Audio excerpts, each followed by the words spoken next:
สบายดีวันนี้มาพอกับหมิงบ้านป่าอีกคือเก่าท่านผู้ชมวันนี้หมิงบ้านป่าจะพาท่านผู้ชมมากดเงินหรือว่าถอนเงินจากตู้ ATM นั่นเองและก่อนอื่นเราก็ต้องมีบัตรก่อนนะท่านผู้ชมเนาะและเรากวดเบิ่งบัตรว่าเราสิเสียบเบื้องใดมันจะถูกต้องเราบ่เคยกดจักเทื่อเด้เนาะอันนี้เป็นทางปีนท่านผู้ชมเสียบบ่ได้ทางนี้เนาะนี่เลยท่านผู้ชมนี่มันจะมีลูกศรให้เสียบเนาะเสียบไปเลยท่านผู้ชมเสียบปึ๊บแล้วก็มันจะให้เลือกภาษาเนาะอยู่ในนี้มันจะมี3ภาษามันมีจีนอังกฤษลาวแล้วเรามาเลือกเป็นภาษาลาวโอเคแล้วเรามาใส่เลขรหัสของเราเลขรหัส6โตของเราที่ธนาคารเพิ่นเอาให้เนาะและหลังจากนั้นเนาะมันจะมีตัวเลือกให้เราถอนเนาะมันมี500,000 1 ล้านเนาะ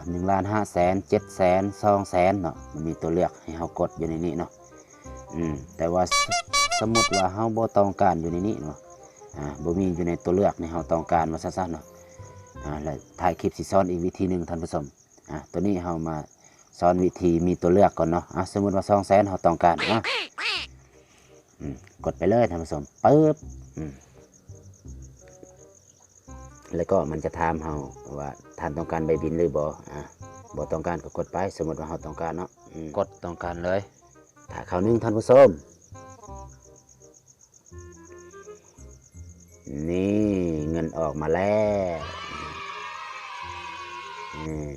200,000 กีบท่านผู้ชมพร้อมกับ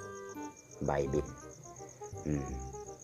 และสุดท้ายมันจะถามเราว่าท่านต้องการบริการอื่นหรือบ่คันต้องการก็กดไปคันบ่ต้องการก็กดออกเลยท่านผู้ชมกดบ่ต้องการโอเคสำนี้ก็เรียบร้อยแล้วท่านผู้ชมสำหรับวิธีกดเงินหรือว่าถอนเงินจากตู้ ATM วิธีที่1เนาะแต่ถ้าสมมติว่ามันบ่มีอยู่ในตัวเลือกเนาะอันนี้คือวิธีที่2เนาะท่านผู้ชมเนาะมีอยู่ในตัวเลือกที่เราต้องการว่าซั่นๆเนาะ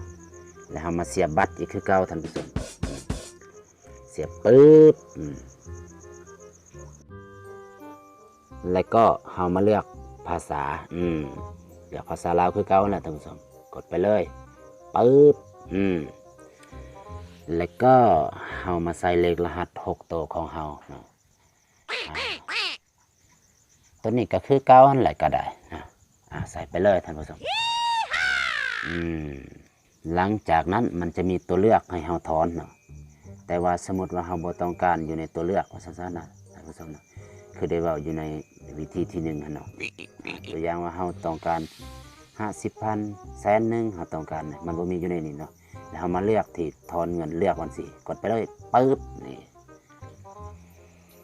และมันจะบอกว่ากรุณากดจำนวนเงินที่ท่านต้องการถอนเราสิถอนเท่าใดท่านผู้ชมแล้วแต่เราเนาะเรามากดใส่อยู่ในนี้แต่สำหรับเราสิถอน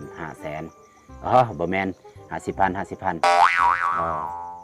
แล้วก็เรามากดยืนยันและมันจะถามเราว่าท่านต้องการใบบินหรือบ่เนาะกดต้องการมันซะปึ๊บสำหรับใบบินนี่ท่านผู้ชมแล้วแต่เราเนาะเรากดต้องการก็ได้บ่ต้องการก็ได้มันบ่มีผลอีหยังหลายเนาะเพียงแต่ให้เราเบิ่งซื่อๆเนาะนี่ได้แล้วนี่50,000 กีบนี่พร้อมกับใบบินของเราและสุดท้ายมันกระถามคือเก่าแหละท่านผู้ชมมันว่าต้องการบริการอื่นหรือบ่คันต้องการก็กดอันนี้บ่ต้องการกดออกเลยนี่สำนี้ก็เรียบร้อยสำหรับวิธีกดเงินหรือว่าถอนเงินจากตู้ ATM ทั้ง2วิธีเนาะถ้าท่านใด